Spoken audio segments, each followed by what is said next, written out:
Hi, my name is Kelly Buchanan, and I'm one of the educators at Owen Public School in the kindergarten department. I'm glad that you're here with us today. During today's meeting, we're going to be talking about our curriculum philosophy, also what a typical school day looks like. We'll talk about what to wear to kindergarten, what to send to kindergarten, food at kindergarten, as well as how to get your child ready for school and what they need to know before starting kindergarten. We'll also talk a little bit about what the first day of school will look like. So let's start with our curriculum philosophy. We want children to feel safe, happy, and proud of themselves and their work. We encourage group activities so that they can identify and use social skills in play and other areas. We'll help them learn how to problem solve in social situations and how to self-regulate when they're working independently. We do our work in many ways, and they almost all look like play. Our hands-on inquiry-based program will encourage independence, self-regulation, and a willingness to take responsibility for their learning and other activities. What does a typical day in kindergarten look like? Well, usually it starts with you dropping off your child in our kindergarten yard.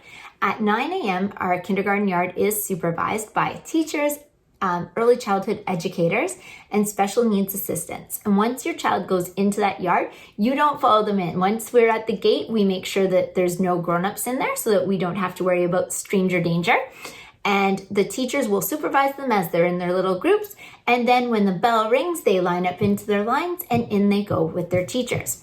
Once they're in the classroom, they usually have a morning meeting. There's announcements in O Canada and usually some mini lessons. And then they break off into their little play groups. So while they're playing, they are learning. That is the way we learn in kindergarten. During the day, they'll also have an opportunity for maybe music, gym, drama, a STEAM class. And they'll do that with a specialty teacher. They also have a snack time in the morning and the afternoon. And in the middle of the day, we have lunch, which has two parts, a eating part and a play part. So we're very busy during the day, and our day ends at 3:25 with a kindergarten soft dismissal. That means that at 3:25, our children are all ready to go home, and you can pick them up from there, and then you have time to move around to other doors of the school to pick up your older children, or if you have only one child to pick up, you pick up your child and off you go. Perfect. Let's talk about what to wear to school. So in kindergarten, we move our bodies all day. It's a very active program. So wearing clothes that stretch, breathe, and are easy to move in are important. Like skinny jeans and things like that are just a really tight and stiff don't really make us feel comfortable when we're saying crisscross applesauce or we're doing alphabet yoga. So we want to make sure that the children are able to easily move. Also, make it something that's easy for you to wash, because we play in water tables and mud tables, and we paint and we have fun. So when we have fun, we sometimes get dirty. And so we want to make sure that the kids are comfortable knowing that if they get something on their clothes, that they won't be in trouble at home, because we want them to engage and explore with materials. For every day in kindergarten, there's also outdoor playtime. So you have to make sure that your child has clothing for the outdoors. So if it is raining, we like them to have rain boots and a raincoat. If it is cool, to have a jacket. And if it's quite cool, they might need a hat and mittens. If your child has really floppy fingers, which happens, if you send us the little stretch mittens and it takes one adult helping them put each finger into the glove, that is not a good choice of them for school. So try to find them a little mitten that they can wear or something that's easy for them to pop on independently. When it comes time for winter wear, they will need snow pants that they can put on over their school clothes, and you can practice with them to get that independent. We're always happy to help with zippers, and eventually kids graduate to the zipper club, which means they can do up their own zipper and help a friend. And they'll also need a hat, mitts, and a neck warmer for school when it's winter.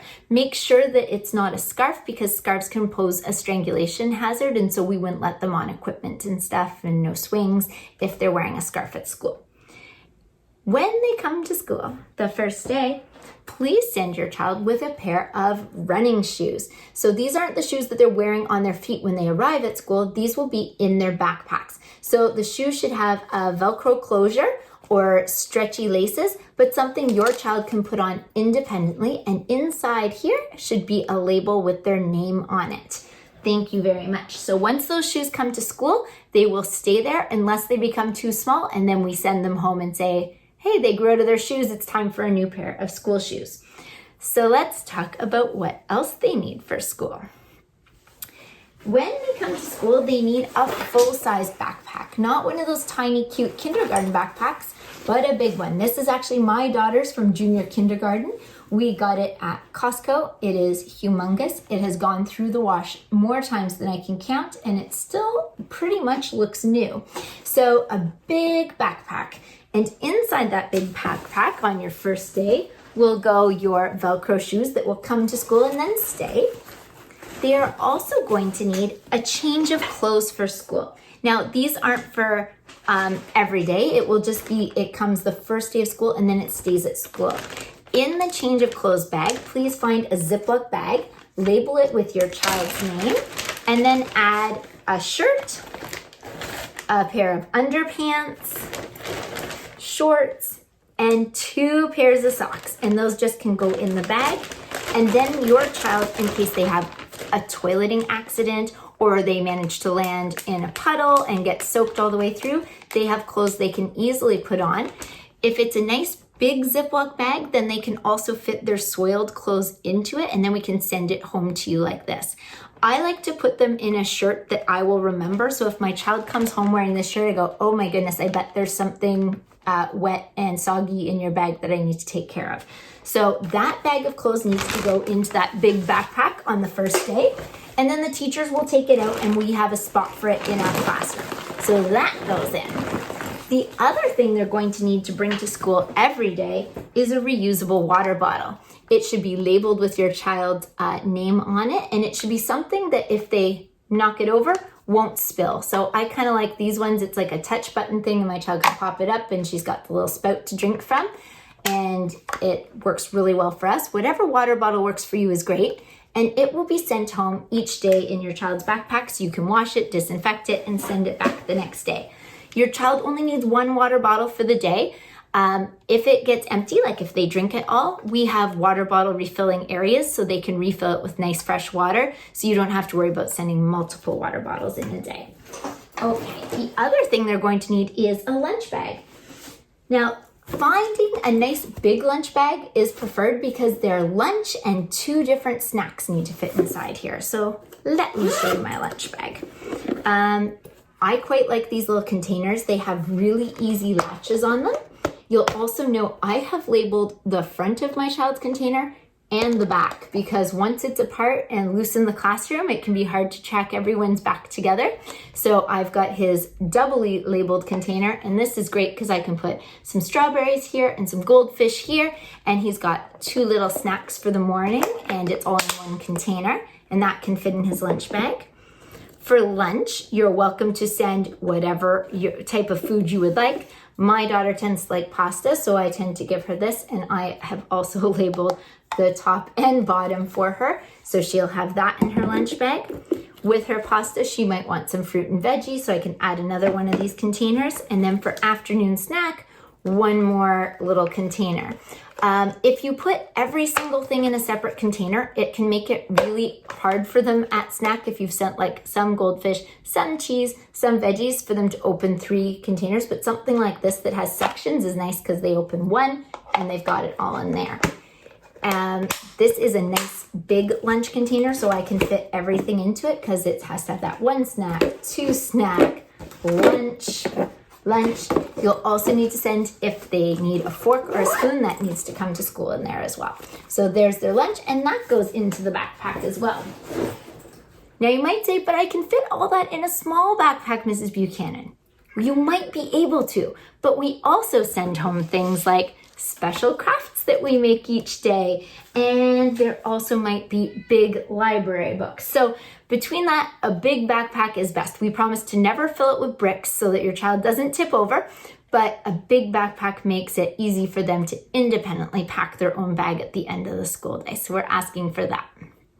Okay, let's talk a little bit more about lunches. In their lunches, we just have to make sure that it is nut-free. We try to keep Owen Public School completely nut-free to keep our anaphylaxis children safe. So please check your products. Like sometimes there's granola bars that you've been eating for years and you don't realize they have nut products in them. Please double check everything before you send it to school. We just want to make sure that everyone has a great, safe experience at school. All right, your role as parents. Some people want to know, what can I do to make sure that my child is ready to learn at kindergarten? Well, the most important thing is for you to communicate with your child. So speaking to your child in your first language prepares them to learn in other languages. So even if English is not your first language, just talking to your child in your first language will help prepare them to learn English at school with us. So speaking to your child, reading to your child every night. Bedtime stories is the best place for kids to cuddle up and learn. So if you can do bedtime stories with your child, then that will help prepare them to be a good listener, to be used to listening to and looking at text, and we would really appreciate that. Now, if you want to be a superstar parent and you want to teach your child to recognize what their name looks like, we would love that. But more specifically, instead of teaching them all capitals like this that says Emily, if you can teach them that it's a capital with lowercase letters, even better, because that's how the teachers are going to write it. So if they come into school and they're looking for this and they don't see it anywhere, they're going to say, but my name isn't anywhere. We want them to recognize it like that. All right.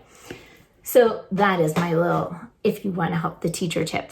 They don't have to know how to write it yet, but if they could look and say, that looks like my name, that's really helpful for us. The other things your child really needs to know before kindergarten is how to use the bathroom independently. So by being potty trained, we mean they need to know when they have to go to the bathroom.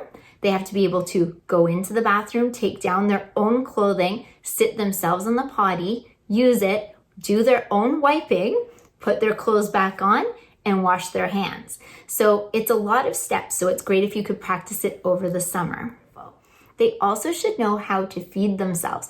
So sometimes we don't realize as parents how much we help at mealtime. So maybe having some practices where you pretend that you're like playing school, where they have to get their own containers out of their lunch bag and open them up and actually do the eating themselves instead of helping. That would be really, really good for us, because sometimes we have kids come to school and we help them open their container and they're just sitting there and you're like, what are you waiting for? It's snack time. And they're like, but no one's feeding me. So make sure that your child has had lots of practice eating independently. If you have time to get your child to a primary care physician to have their eyes and ears tested, that would also be wonderful to be prepared for kindergarten. All right, well, that brings us to the end of everything you need to know to get ready for kindergarten at Owen Public School. If you have any questions, we will have a question and answer period coming up, and you're also welcome to email us, and we will include that information in this email that this video is attached to. Anyways, I hope you enjoyed it. Have a great day. Bye. See you in kindergarten.